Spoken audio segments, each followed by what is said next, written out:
Hey buddies! I know it's been a couple of weeks since my last video, but I've been in a slightly different headspace over the last few weeks, and I really wanted to shut off and almost disappear from the world for a little while.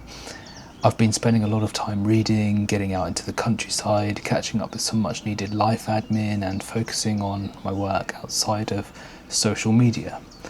But I was scrolling through Instagram this morning and I wanted to share a very interesting text I found from the user I am Elian Vale. I think that's how you pronounce his name, but if not, I will add him to the video and also link him in the description box below. But essentially, he offers mentorship for gay men wanting to build exceptional lives. So he focuses on body, career, relationships and character. And I guess in the spirit of this video, I wanted to read this text, which I found very profound and really resonated with me quite a lot. So here's the text.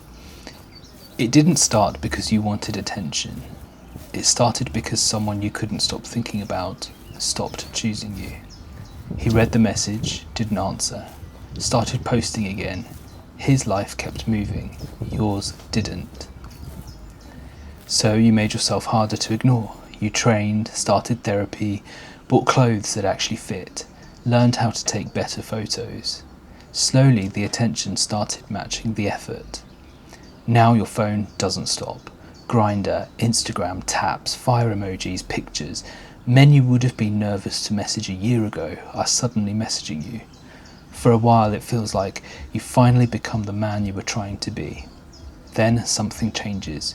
You catch yourself opening Grindr 10 minutes after you already closed it, checking Instagram before your feet hit the floor, replying to conversations you already know aren't going anywhere. Not because you're excited, but because you've gotten used to feeling desired. The attention keeps growing. The excitement doesn't. The conversation starts sounding the same. The compliments blur together. The chemistry is there, but the connection never is. Then someone appears who actually matters, not someone you want to sleep with, someone you could genuinely imagine building a life with, and suddenly all that confidence disappears. You're rereading messages, watching stories, wondering if you said too much, waiting for a reply that somehow feels more important than it should. That's because desire is predictable, connection isn't. Desire asks, do I want your body? Connection asks, can I trust you with my life? Those are completely different questions. Being desired asks almost nothing of you. Being chosen asks whether you can tell the truth when it's uncomfortable. Stay present when conflict shows up. Build trust over time. Let someone know the real you instead of the impressive one. That's why one feels exciting and the other changes your life. You don't build a relationship by becoming more desirable. You build one by becoming someone who no longer mistakes attention for love, or desire for commitment, or chemistry for connection, because the life you're actually looking for won't be built by the men who simply want your body. It will be built by the man who chooses you. And I think this really spoke to me because at almost 34 years old, I've almost in my entire life, from I think the age of 16, always wished and hoped to be desired. I've spent all of this time perfecting my selfies, conditioning and pruning the George that people see out in the world, but all the while secretly hoping to be desired in a totally different way, for it to be a two-way street instead of a fruitless dead end. I've been single for over 10 years, and all this time I've wanted someone to hear my thoughts and admire them, to be intrigued by me in a way that isn't superficial. And I am partly to blame, because at times I do send a confusing message to people, but that is exactly why this text resonates with, I think, most of us who are in this bracket. Self-awareness is very, very important, and I'm not saying that anything will magically change, but I think it is a very interesting aspect of myself that I'm almost hyper aware of, I think. So yeah, if you are interested in seeing some more of his texts, there's quite a lot of very eye-opening and inspirational and, I guess, in a sense, self-awareness posts on his page. And obviously, as I said, he does offer mentorship as well. So yeah, I would definitely check his Instagram out. But anyway, I hope you enjoy the rest of this video, and later on I will be reviewing The Scottish Boy by Alex de Campi.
Hey buddies, I hope you're all well. So I am back making videos. I'd had a couple of weeks off. I call these my quiet moments. Every so often, whenever I feel a bit overwhelmed, I tend to take a couple of weeks where I just completely pare back. I become antisocial and just switch off from social media, and I focus on things like reading and walking and whatever. But I'm back, and actually I feel like just having like 3 weeks from not making any videos, I suddenly feel really shy again. I became so used to just talking to thin air, which I think is such an unusual thing that people just are completely not used to. And I'd got into a state where I was, I don't know, talking to something, and I don't know what, and I felt very comfortable. But anyway, I'm back, so just bear with me because I might be quite awkward in this video. But I have been reading, well actually I've just finished reading The Scottish Boy by Alex de Campi. I know that I mentioned this in my last video, but I hadn't got very far into it enough to give it a proper good review.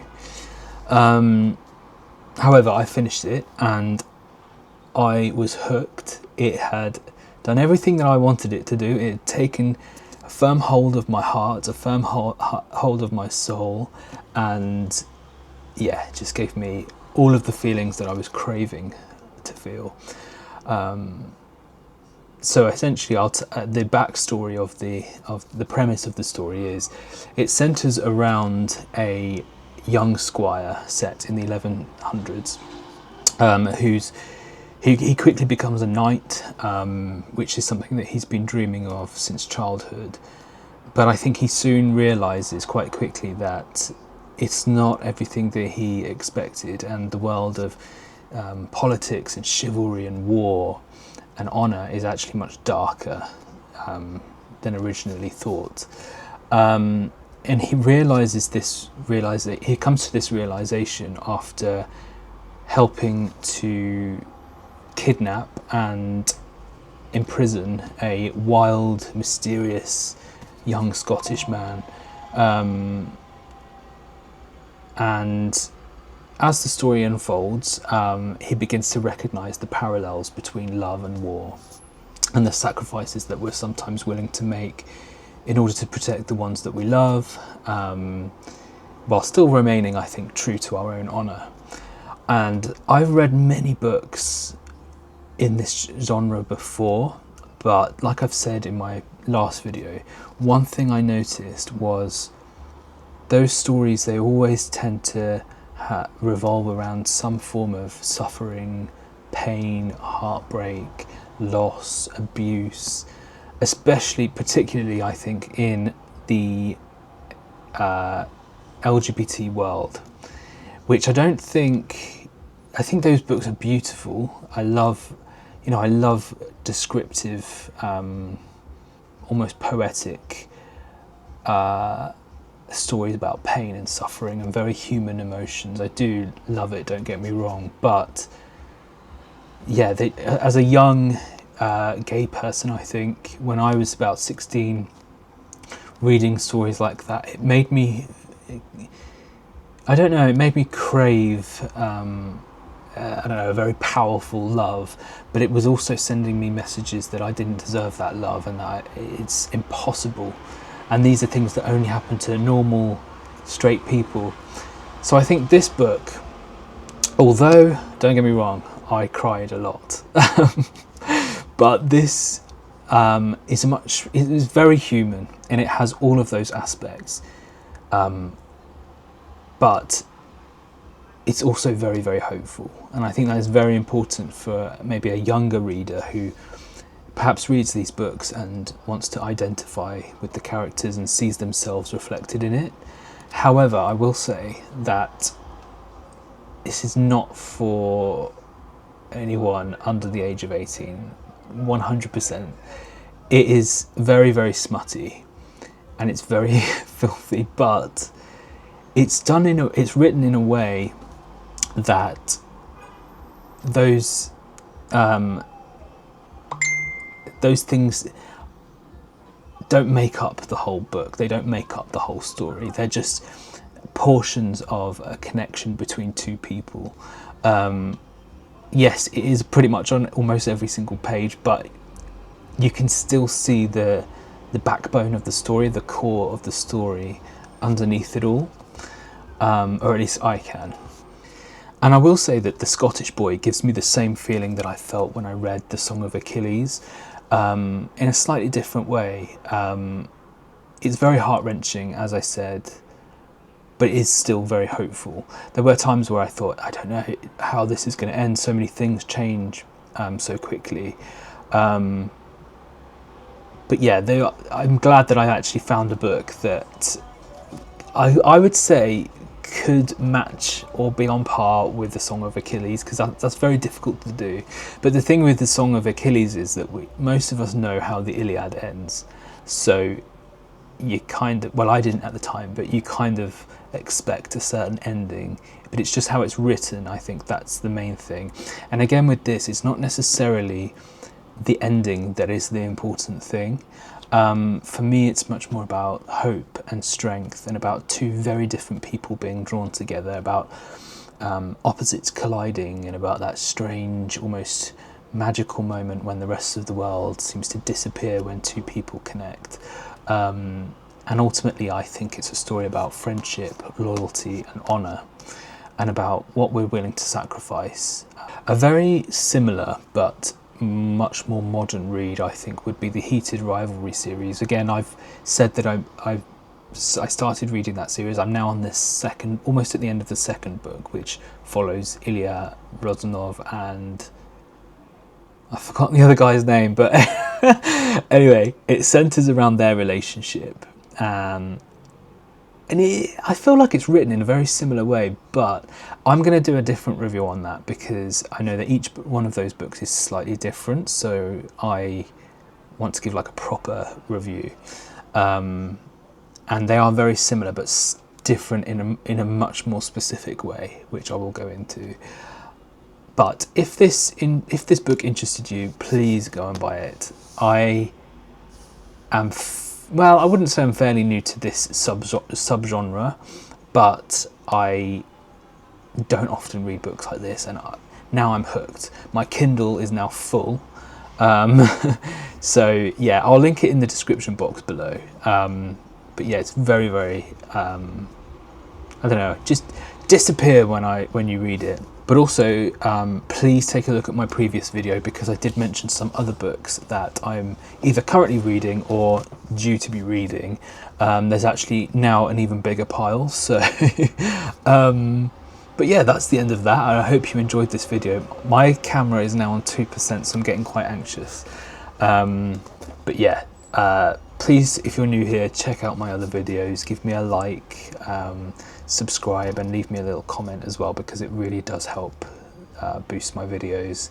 And it's just good to have a discussion, I think, especially, you know, if there's anybody out there as well that's got any other books that they can recommend, please do leave a comment below and I will check it out and possibly review it. I'm really into this whole book review game, so let's see if it goes well. Anyway, my camera's going to die, so I will see you later and catch you in the next one, buddy.